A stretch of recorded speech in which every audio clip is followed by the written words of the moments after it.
Where and how do you find death metal? Oh man. I mean, I don't know if I could trace it back to when I first heard death metal for the very first time. But I remember I had moved to a new house in sixth grade, and my new best friend, who was some skater kid who lived next door to me, introduced me to one of his older friends. And he was really into punk rock. So it actually started with like Fat Records and punk rock music, No Effects and No Use for a Name, Lagwagon, that type of stuff. Sure. And then it slowly progressed throughout the years to the point where I am now, where I'm just looking for, the most extreme heavy music I can possibly find. Yeah, I get it. I feel like we all have those entry points, and for a lot of us of a certain age, that Fat, Epitaph, those things were, because that I always, those type of bands I always reference as a way that I got into summer before seventh grade. It was a Punk-O-Rama Volume 2.1. It came with a pair of Vans shoes that I bought with my first skateboard. And great marketing. Yeah, no, it worked. It got me in to all sorts of stuff. Like, I was already into heavy music in a way, like, because heavy music was on the radio in the 90s, early 90s. And but anyway, that like brought me down a rabbit hole. I was having a conversation actually just yesterday with Evan from Biohazard about finding heavier music through Biohazard, like all these things. And so it's always interesting to me to hear how people got in. Even more interesting, actually, for people that are even younger than us, talking about getting in through a whole different wormhole that I don't even know about, Yeah, so. Mine was probably a natural progression. I remember my first show, I was probably 12, and I went to see AFI when they were touring on The Art of Drowning. And after that, I was just totally hooked. And I started my first band when I was in 8th grade, and then played in hardcore and metalcore bands throughout high school, back when the late 90s, early 2000s, metalcore and metallic hardcore were kind of kicking off real strong. That's now having a huge revival. Yeah. Which I'm very nostalgic for. But yes, I agree that early or late 90s, early 2000s stuff is definitely big again. And it's cool to see as somebody who was there for the first time around, Yeah. Agreed. Yeah. So you do all these different, you get into punk, whatever leads you eventually to death metal. How do you end up starting Iron Fortress Records? So I've listened to death metal for probably about 2 decades now, but I will say that probably mid 2000s is when I feel like death metal really had a strong revival, especially old school style stuff. And that's kind of when I really, so probably, 10 to 12 years ago, really started diving in deep. And I had kind of faded out of going to a lot of shows. I was in my 20s, I was working, building a family, things like that. Time is of the essence, right? Right. And I kind of I'd grown up in the scene. Like, I was a scene kid. Like, I went to all the shows. I had multiple bands I played in for a long time. And I kind of got tired of not being a part of it anymore. And it was still hard for me to go to shows, even though I still do. And I don't have time to play in a band, nor do I necessarily want to at this point. And I was thinking, okay, well, what else can I do to kind of feed this need of being more ingrained in what's going on? And the label was just a random idea I had in December of 2022. So I'll be going on my 3rd year with the label here at the end of this year. And within like a week, man, I had the LLC, I had the website, I had my first album locked down for release. I think it was March of 23 when I first released that. And it went really, really fast. And now I'm somehow doing this full time. So full time, like this is your job? Yeah. Wow, that's awesome. That's awesome. The label and the quick. store. And extremely quick that you did that. I was actually surprised. I didn't realize how quickly this all came together. I know before I asked you that it started in 2023. And I think I just looked at that earlier today, and it kind of blew my mind. I didn't realize it had been so quick, and how the amount of releases you have. I also looked, I was like, when did I get on board? When did I first find Iron Fortress? I was pleasantly surprised to find it was with Seep. So that's like the second release, that's right? Yeah. Yeah. So I get to say old hipster. School, even though it was only 3 years ago. I was in early, but yeah, it's been really interesting to watch it grow again so rapidly. And I thought for a while, because of the way that I do my website and the things that I do, I thought for a while, I was like, God damn it, this label seems like they're putting out something every fucking week. And I assume that's because I do. So I might be clinically insane. I'm not sure yet. Wow. Tell me about the first release. Let's start there. Yeah, Piss Rot. So when I started working with those guys, they were like 15 and 16 years old. They had released that Piss Foul Gunk. Just diving into whatever I can find new releases. I think that Piss Foul Gunk was their first EP, and that came out in August of 22. And then I had contacted them by just like late December about putting it out on vinyl, because the initial goal was, let me find some super underground stuff, super young bands that I don't think will necessarily have the opportunity to get their music on the coveted format. That was the original idea behind what I wanted to do. Do you game at all? No. So there's this company called, I don't do much of it anymore. I used to, but Limited Run Games. So they would take digital only titles and they would print physical copies of it for hardcore collectors. I was kind of thinking, okay, that'd be cool to do, but for death metal specifically. That's interesting. I've never heard about that. Yeah. That's so Piss Rot starts to, what formats did you start with? So my first 3 releases were vinyl, 12-inch vinyl. That's what I thought. That's what's interesting to me, because the Seep I have is a record, but most of what I see you put out is cassettes and CDs. When did you make that shift? Was that just release 4? So obviously, being new to all of this, when I first started, I had no idea what I was doing regarding running an actual label. For over a decade, I've been doing management and operations positions for other companies. So I kind of had the idea, ingrained in me on how to run a business. At that point in time, it wasn't necessarily a business, though. It was just totally a hobby. But I had no idea the costs that came with selling vinyl. Right. And me as a hardcore collector, I buy everything. Not necessarily, but you know what I mean? Sure. So I was thinking, well, whatever I put out, I'm hoping that it catches on. And then, sure enough, I'm just like, man, some releases were selling pretty good, but it just got really expensive really fast. And I randomly fell in love with cassette tapes that year as well. And I was like, man, I want to start doing some tapes too. Plus that'll really allow me to work with even more underground bands and smaller groups. That's kind of the idea. I started doing tapes. Initially, I did the Tortured Tapes series. I don't know if you know anything about that or remember that. So when I first started doing tapes, I was duplicating them myself. So I was lucky enough to find someone in town that was selling a 4-tape duplicator. So I would get all the J cards, stickers printed professionally, and then I would assemble everything, hand number everything, and I would duplicate and make the tapes in-house. Yeah. And then I'd also, part of the series, to make it even more collectible, they were really small runs of only about 30 tapes, and they all came with a collectible card that went in with the J card. So it'd have like the art on the front, and on the back of it had all the release information. How did you go about discovering or working out the printed details of a release? Like, was that something you were at all familiar with before you got into record making? Like how to get things made specifically for a release?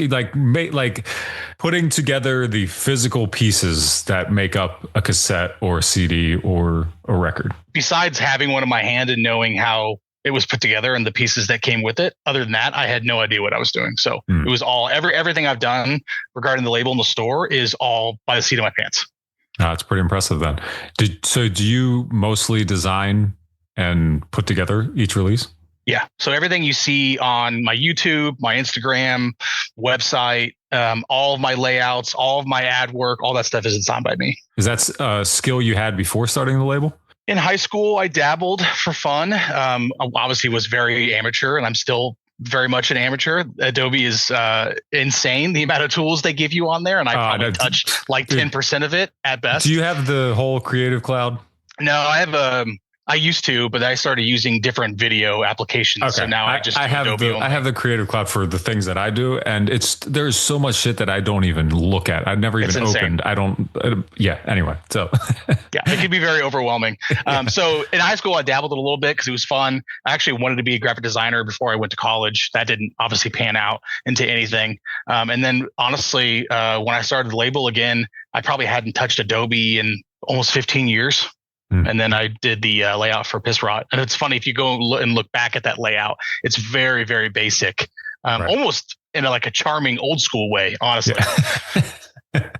I get it. There's like graphics I do for the podcast or the website that I look back at and like, man, I didn't even know to use like drop shadow or something, like real basic stuff. Like I wasn't doing any of that. It was just layers on top of layers, and whatever. I don't mind. It's cool with me, but it's just funny to see. And I imagine now, how many fucking, all right, this is maybe kind of jumping ahead a bit, but how many releases have there been for Iron Fortress at this point? Do you want to know what I just sent to the printer? Because that would be 181. That's insane, man. 181. Yeah. And then a lot of those nowadays are on multiple formats too. So right. I started with vinyl, then I got heavy into tapes and stopped doing vinyl after I did the split with Primal Horde and Scorching Tomb back in the summer of 23. That was my last vinyl until just recently. So I did tapes, and then I started doing CD prints probably about halfway through last year. And then now, depending on the release, I do both CD and tape. And then obviously the new Mortuary Ghoul came out. That was on vinyl too. So that was a triple format.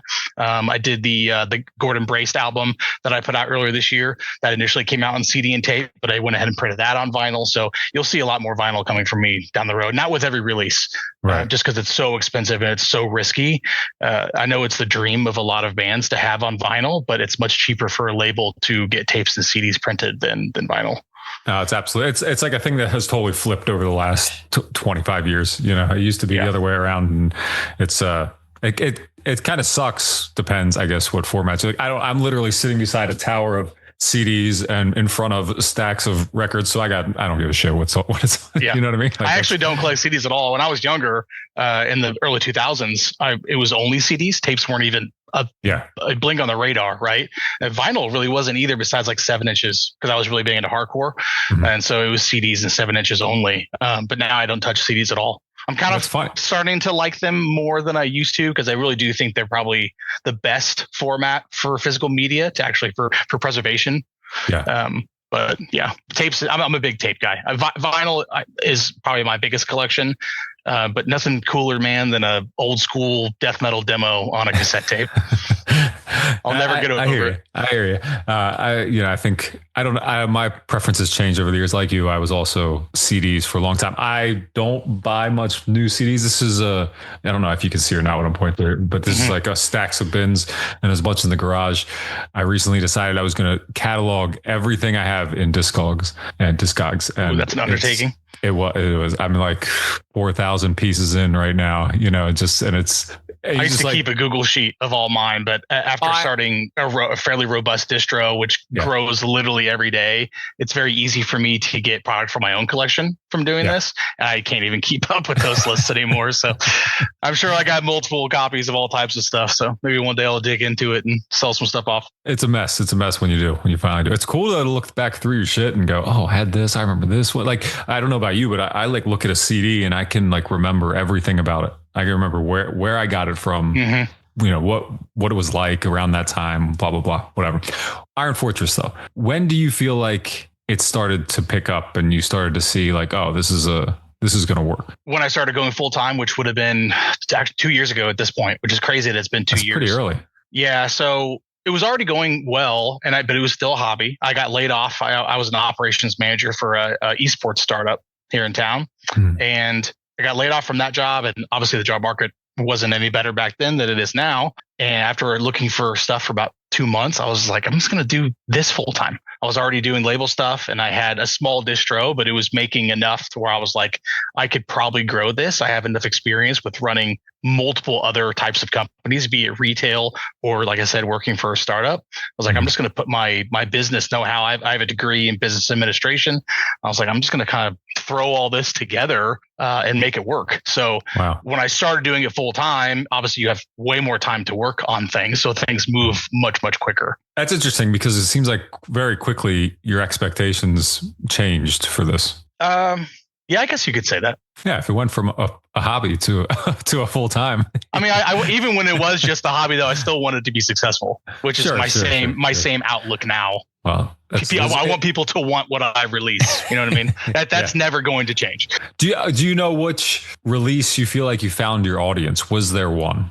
I wouldn't say there's a specific release where I found my audience per se. I will say that releasing that Gordon Braced album earlier this year, In the Presence of a Malevolent Soul, they're by far in my opinion, the most known band on the label at this point, and probably like the one I actually just saw them in town because they came through about 2 weeks ago. So I've seen them twice now in town. So we were able to hang out and kind of talk about the origins of the label and when we started working together.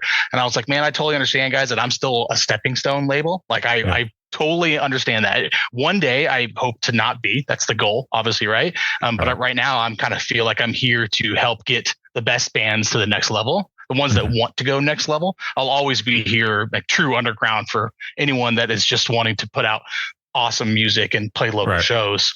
But we recently got them signed to a tour agency. So they just played with Flesh Rot for a few dates and Dying Remains for a full tour. But they're probably like my dad moment. You know what I mean? Like I'm most proud of these guys. I like that. I like it. I love the way the awareness you have of the label, even calling it yourself a stepping stone label. But obviously wanting it to be more. I think it's cool. You have way more of a business mindset about this thing than I've heard most people. And I've done these with a lot of, I do these record label things every month for years now. And you certainly speak about it and come to it with a different angle. And it's a very smart way to do it. I'm pretty impressed. I should ask you this at the beginning. Where did the name come from?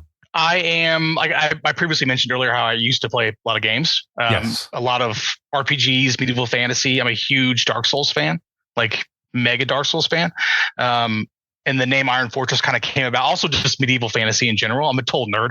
Anything sci-fi. Obviously, you guys know that I love horror movies. Like that's that's like my main thing, which I've been doing since I was a young kid too. But big medieval fantasy guy too. And Iron Fortress was kind of a concept of like when you coat yourself in armor, it becomes your Iron Fortress or your protection to go in and cause bloodshed and battle. And it just kind of seemed like a hard name to use. Honestly, it was a random thought. I ran with it. I don't necessarily still love it to this day, but I can't do anything about it now. So yeah, a little too late. Yeah. No, it's cool. It's taken off, and people know it. They know the name. I've come to love it more than I think I used to. How'd you come up with the logo that you use?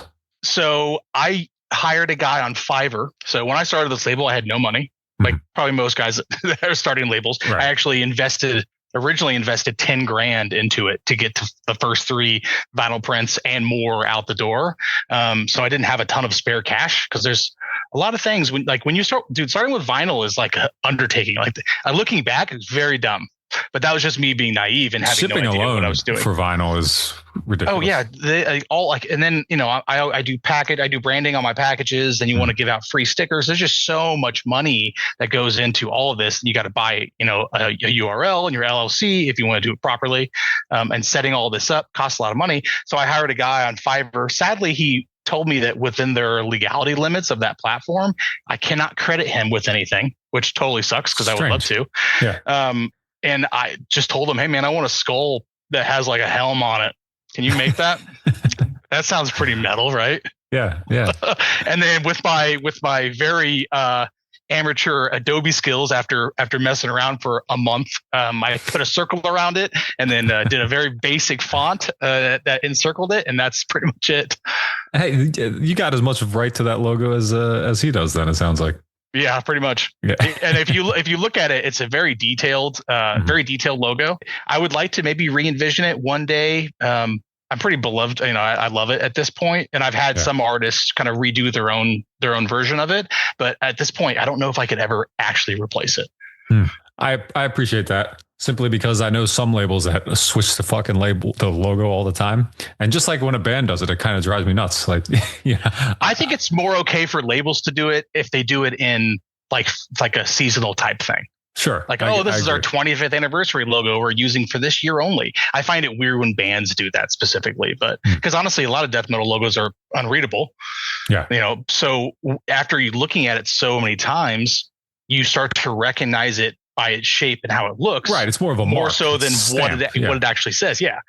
So it's a little bit different, I think, with bands than labels, but I agree. Well, is this all you? Do you do all of it by yourself? Do you have any sort of staff, or is it just you? I have one person that helps me with all of my promo work. So I have a new release coming out. I set up all the information for it. I hand it out. His name's Oliver. He creates the EPKs, sends it all out to the press, deals with previews, reviews, sets up premieres. Outside of that, I do literally every single thing. Every DM you get, every like on your comment, every email, every package that's being sent to you is all me. How about bands? How do you find the bands? Is this all you yourself searching them out? Are they submissions, or are they bands you happen to see live? I get a plethora of submissions. Very rarely am I impressed enough by one to want to release it. Honestly, in the United States, submissions are not as common. I feel like the bands that are submitting a lot are actually South American bands, bands from the EU, and they can put together some really nice packages. The ones that you get submitted from the US are like the most lazy thing I've ever seen in my entire life. Do you have a theory? Why is that? I think honestly, they take it more seriously elsewhere. Yeah. Not everyone. That's not all encompassing. But I feel like it's a more of a serious thing for bands in Brazil that are trying to do music than it is, some random band in a small Texas town. Yeah, I like that. You're probably right. Yeah. Who knows at this point? I could be wrong about a lot of things. At this point, let's say, what is a typical pressing for an Iron Fortress release? Because I know it depends on the format, I guess, but let's say a quantity wise. Yeah. So rarely do I exceed 100 on cassette tapes, depending on the band. Obviously, it can go up to 150 or more, depending on who it is and how much faith I have in that specific release. And I used to do small, like I said, when I made them myself, they were runs of 30, super small. I've done runs of 50, things of that nature, stuff that I know is only going to sell to a hardcore collector and is not going to have a broader appeal. But nowadays, man, cassette tapes are getting so expensive. Like anything smaller than 100, I just can't do it. I've heard that. Do you know why that is? Why they're saying that price has to go up? I mean, I know they're doing that with everything, but someone randomly told me that it's the actual tape material, like not the plastic, but the what's the music is recorded on. But I honestly have no clue. All I know is if you take a run of 100 CDs and 100 tapes, the CDs are going to be cheaper and they sell better. That's a shame. I don't know. I don't know. Just because it's just so. It fluctuates so much, and I feel like so many labels have found this thing with tapes that it's, me loving hardcore. There's a lot of hardcore labels that kind of just stick to tapes, and I don't know. It just seems like it was such a cool, cheap way to do a label, and now it's being taken. Yeah, I don't think tapes will ever go away. I have a personal love for them, so and because they've become more expensive, I'm creating ideas to get around some of the costs, or to at least make it worth my while to still print them. But I will say, you can put me on record for this, the tape craze is dying down. As far as the buyers? Yeah, the popularity of it in general. Yeah. Over the last probably 2 years. But now, just in general, it's like the smaller labels aren't even releasing half the amount of stuff they used to, just because people aren't buying as often or as much. I remember I was talking to Desert Wastelands Productions, and when he did the original Flesh Rot demo, he told me he did like 6 different pre-orders, like 6 different presses just during the pre-order phase. Yeah. Like, dude, I've never sold 600 tapes in my life. Like, what a dream come true. Can we go back to 2018 or whenever that came out? Like, that's absurd. I can't even imagine that happening now. I feel like, I think everybody knows this, but during COVID was when shit was really flying off the shelves. You weren't operating back then, were you? No, but I was helping it fly off the shelves with my own wallet. So was I. I used to sit right here, and my wife worked down here, and there were a day that we didn't get a delivery. I'd be like, we're fucking nerds. We didn't get a delivery today. And it's never Amazon packages for me, man. It's 50 pound, cardboard boxes of CDs and tapes. Man, that's nothing more thrilling than a good box of music. Has been doing that since I was a kid. You know what I mean? And I agree. And now I get to do it like almost every day. So it doesn't get old. No, not only getting my own tapes and my own releases in, but I do so much distro now, and I do a ton of domestic and imported goods, that there's always a box showing up with all types of cool stuff. Because everything that you see in the store, I would say it's all curated by me, but I listen to probably 90% of that. Yeah. Like if like there's labels that hit me up that want to trade or do wholesale, and I'm just like, I don't know what any of this is. Right. And I feel like I have a pretty good nose to what's going on. Mm-hmm. Obviously, it's kind of what I do it full time, right? So I have to know what bands are up and coming, what labels are releasing what. It's part of my store. And if I'm looking at your list of releases, going, what the hell is this stuff? I just can't. I can't import it or I can't bring it in, sadly. No, it's smart. Again, you got the good business sense to to not just be a friend to everybody, you know? Yeah. And I think that's a hard thing most people don't realize. How do you arrange releases? And I'm not asking for any information you wouldn't want to share. And I mean, like, I don't want to say contracts either, because I assume that's not involved, but I don't know. Like when you say a band we're going to put out a record for Abysma. Mm-hmm. How does that work? Most of the time I contact them via email or DM on Instagram. Like, hey guys, if something I'm trying to move away from releasing titles that are already out, because I want to control the release, the promo for it, the hype building, all that type of stuff. Mm-hmm. But yeah, a lot of times it's just like, hey, this release is sick. I'd love to do a cassette tape of it, or I'd love to print it on CD and bring you guys on with Iron Fortress. This is kind of my standard deal. This is what I would like to do. And then it's a yes or a no. A lot of times it's just, they're all handshake deals. Currently right now, I don't do any contracts. That'll probably be changing slightly in the future. As I work with more popular and bigger bands. Well, at least that's my goal. Right. Yeah. And that type of stuff will have to start kind of playing into that. But yeah, it's literally just a conversation. You guys want to do this? Let's work together. Okay, cool. Very community driven, very trust based. A lot of faith. Yeah, that's awesome. You do it well so many times, then you end up with the type of reputation where people want to do it with you anyway. And yeah, I used to get a lot of no's. Yeah, I've been turned down on a lot of blind dates, man. But nowadays, I feel like I don't want to say I can release whatever I want, because that's obviously not true. Yeah. There are a ton of bands that I would die. I'm still a fanboy at heart. There are a ton of bands that I would die to work with. But a lot of times, yeah, if I reach out and say, hey, I want to work with you guys, I want to do this and this and that, they're usually down. Yeah. Where do you find the most headaches in running the label? The grind. I mean, you mentioned earlier how my release cadence is insane. It really is. So there's good things about it, and there's also bad things about it. But it's very tiresome. Do you anticipate keeping that up? So my goal this year was one release per week. And then I had months like August where I had 11. It's hard for me to do one podcast a week. I mean, it's not. And like I said earlier, I'm designing everything. I'm doing all the promo work. Like everything is on my plate. And then last August, I think I did like 11 pre-orders. And I was just like, what am I doing? Like I had the four set up, but then you get super cool opportunities to work with badass bands. And I'm like, I don't want to pass that up. I want this to be on my label. Because it all adds up in time. Like I wanted to work with Kronos Compulsion initially for the new LP. We talked about it a little bit, but at that time, I wasn't even doing that many CD prints. I definitely wasn't doing vinyl, and that's what they were looking for. Well, when it got announced, they didn't have a tape attached to it. I was like, guys, let's do a tape. So that was just an example of that getting thrown on my plate for August. I'm not going to say no to that. Not only is that a ridiculously heavy fucking record, but it's just a band that I've loved for a long time, and I wanted to be able to do something with them, even if it is just one format, which I don't really want to stray away from. Obviously, I want to get to the point where I'm signing bands and it's all three formats and I'm in control of all of these things, but I don't see myself really ever going, oh, there's this new album coming out, but tape isn't going to be available. I don't want to do that because I'm not in control of the release process. Right. If it's sick, I'm going to put it out. What's your favorite part of doing this? Community interaction, probably, and design. I think both. There's a bit, people are so addicted to their phones and social media, myself included, because you get that big serotonin high, right? Like just if you post a personal photo of yourself and someone likes it, think about that. But it's like all day, every day. So because I at least make one post a day, if not more. So I'm just constantly interacting with people, tons of DMs, and I want to do that. Like there's a ton of bands and labels that I can barely even get a hold of via Instagram.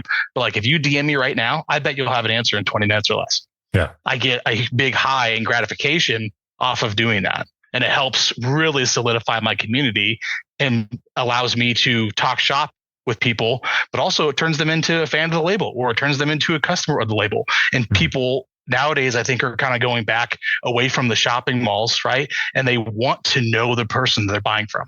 Yeah, certainly. So I'm trying to house that sense of community. It's going really well. So I think that's actually one of my bigger keys to success with Iron Fortress. Oh, it seems to be working out for you. How do you balance that with family? I used to be very rigid with my time. Like I was like a 6 a.m. guy, and then I'd go to the gym, and then I'd work the 9 to 5, and then I'd come home.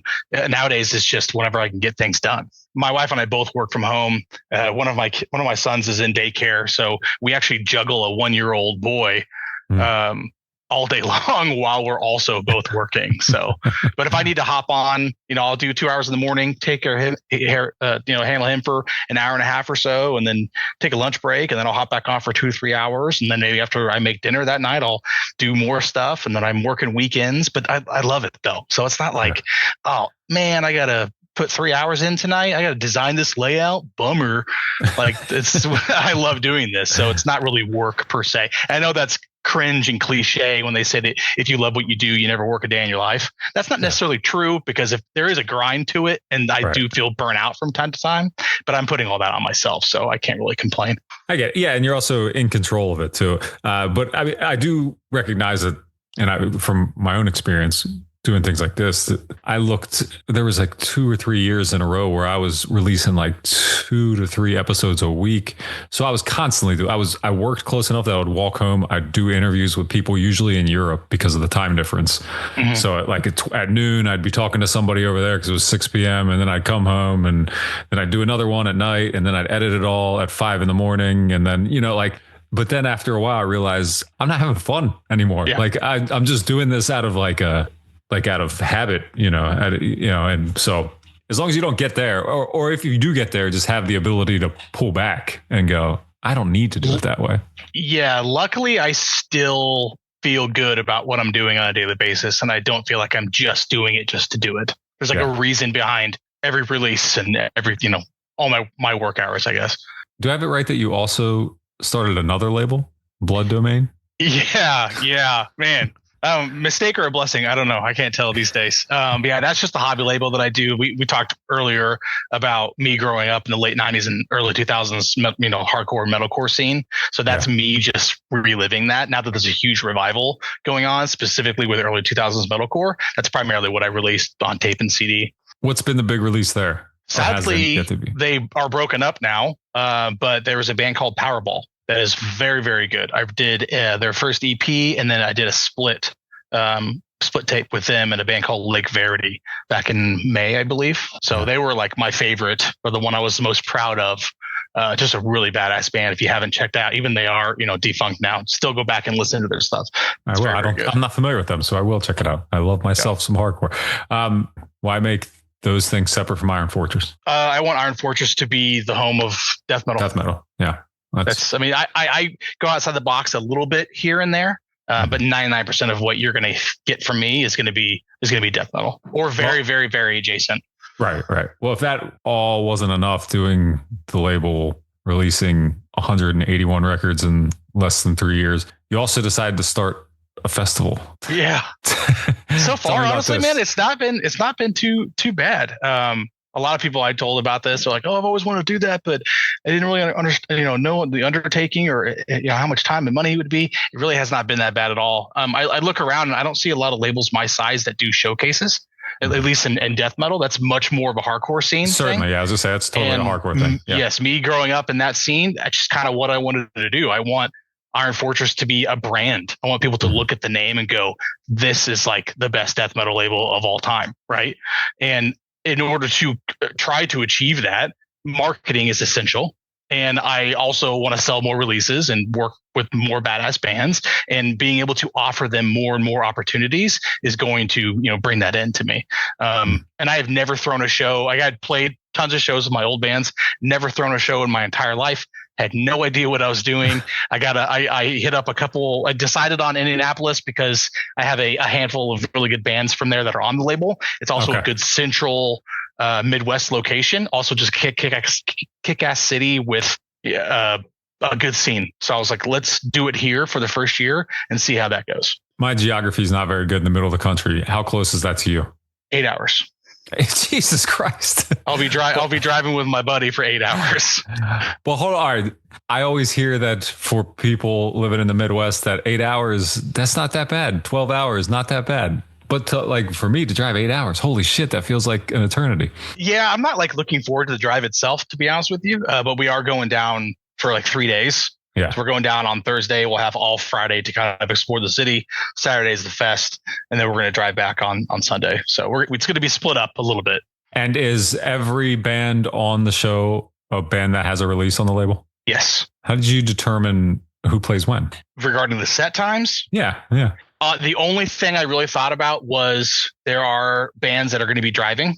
Some the same distance as me. And I was like, okay, well, let me try to put them. I actually didn't even finalize the set list until today. I saw it today. That's why I asked. Yeah, I literally made that today because I kind of had a rough idea, but I was like, well, Coagulating is coming from Chicago. That's like, 5 hours. Maybe I should push them a little bit, later on in the day. Oh, well, Ripped Open is a local band. Maybe they should just play first.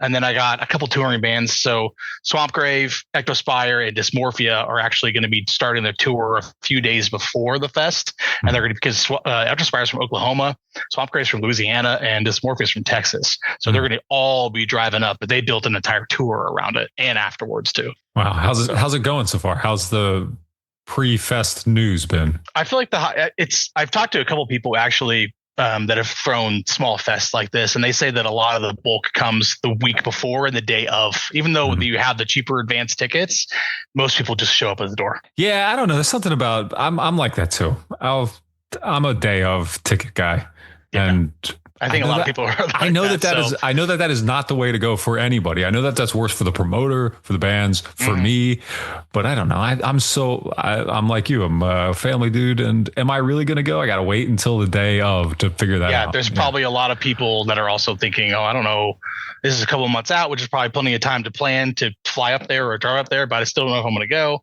But yeah, but I'm ready for it, man. I'm all set. I got everything ready to go. That, of course, is what is it? The October 18th? 18th, yeah. 18th in Indianapolis. Yep. It's coming up quick. I think I'll drop this the day before, actually. Cool. So, hey, maybe we'll get some last minute conversions. Yeah. Man, I've going into this, I had no expectations. I was just going to tell myself, I have no idea what to expect. Just because something feels hype online doesn't mean it's hype in real life. You know what I mean? Or maybe something is way more hype in real life than it is online. So I was just like, I'm just going to do this. It sounds fun. It'll be a badass experience. Super cool for me to meet a ton of the bands and members that I talk to all the time digitally, but rarely ever get to see. I've only actually met a handful of my bands, and that's only if they come through Kansas City. So this allows me to meet a big group of them. A whole bunch at once. Yeah, that's great. Well, it sounds like it kind of will be successful in some regard, no matter what. And it's all about how you want to gauge your success. In my opinion, am I going to have fun? Everyone that's attending, are they going to have fun? Do they get to find out about a kick-ass new band? And will I break even? Because that is my goal financially. This is a marketing spend for me. If we want to talk about business, this is a marketing spend. I'm not looking at year one from the angle of, I'm going to profit a ton of money off this. It's if I can pay for the show, pay for the photographer that I hired, and hopefully give some of the bands some gas money to get home. That's the goal. You're doing this all so clear-headed that it doesn't make much sense to me. It's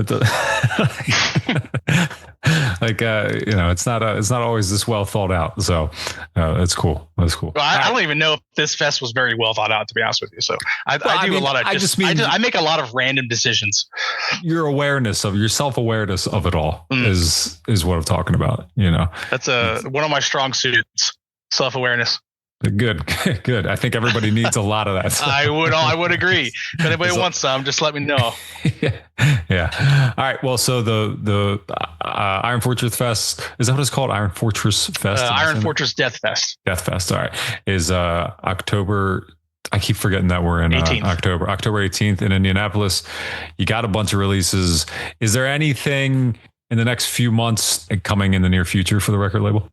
No big revelations. I'm just moving along. I will say the rest of the releases for the year. I'm tidying all that up right now.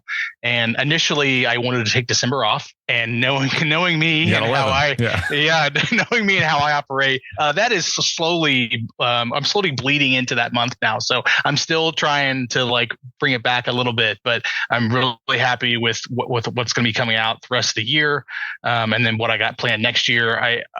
I'm going to try to get into doing some reissues on stuff, not like super heavily, but stuff that I like or stuff that I get a chance to do. So I've been teasing it a little bit. I'm not going to say the band's name, but very classic New York brutal death metal band that hasn't seen a release since, I don't know, 1996 maybe. And even then it was only on CD. So it's never been on tape, never been on vinyl. And they're just recently now, obviously there's a big BDM revival going on, especially with the hardcore kids. I don't know what that's all about, but they loved the imagery of brutal death metal. But you remember when they were all wearing obituary hats too? It won't last. So they're kind of getting a lot more attention than they used to. But I think if I said the name, anyone that's probably listening to this would know who they were. But that's going to be a crowning achievement for my push towards doing some reissue stuff. So awesome. I love a good reissue. That's it's become a new thing that a thing that I appreciate now more than ever. I guess because getting old, you want to see. Well, I don't want to get into it too heavily. I still want to be a label that is focused on new and upcoming death. Right. That is my primary goal. I don't want to drift away from that because I feel like, yes, I like reissues. Like you said, it's cool, but man, it's like there's a lot of labels that are just leaning so heavily into that. And it's like, there's new good stuff too, guys. Oh yeah. Yeah. I always say this to people who are like, oh, I only listen to old music. I was like, do you only watch old movies? Like, do you give up? Like, I've never understood that. Like, just, I want the old stuff only. Like, it's funny you say that. So I don't have a ton of time to watch TV and movies. And my wife gets me to watch newer stuff, but I'll be honest with you. I have a wealth of knowledge for retro horror from the 70s and 80s and a little bit in the 90s. Yeah. And I know nothing about the new stuff, present horror at all. Like none, dude. I get that. It's just like junk food to me, dude. It's like when the wife watches Dancing with the Stars upstairs. You know what I mean? Like you just kick up your feet, turn an old retro horror movie on that you've seen. Like I'll put on Slugs for the 15th time. I don't care. I can scroll through Instagram, chat it up on some DMs, watch some of my favorite scenes, and you just kind of check out. It's total. I find warmth in the grotesque of retro horror, so to speak. Well, there's plenty of it out there, and you're providing a new soundtrack for it. You got an impressive thing going on here, Ben, and I'm glad you took the time to talk to me about it, because from my perspective, you are moving like a machine, and from your words, you are moving like a machine. You know what I mean? Like, it just matches what I see.